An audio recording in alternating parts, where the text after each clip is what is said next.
Another Monday, another Magnesium Minute. Today we're going to talk about steering hanger beams and magnesium market trends. Josh, why don't we talk about what this chart shows us? Sure. Here I took data over the last two decades, over 1,000 data points, all SHBs across all OEMs.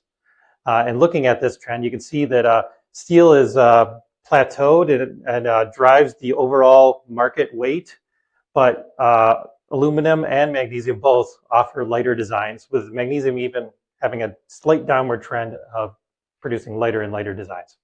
And it's interesting to see the delta between the steel weight trend and then the total average weight trend, rate trend reducing, and that's due to magnesium. Yes. And on this slide? And here we see on the inner ring, platforms that are shared or developed specifically for ICE, having an adoption rate of approximately 15% for alloys.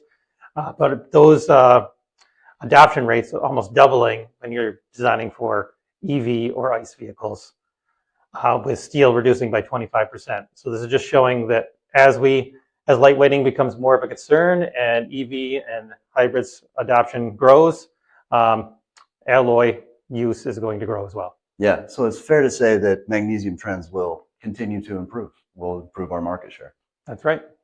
All right. It's always great On the Magnesium Minute.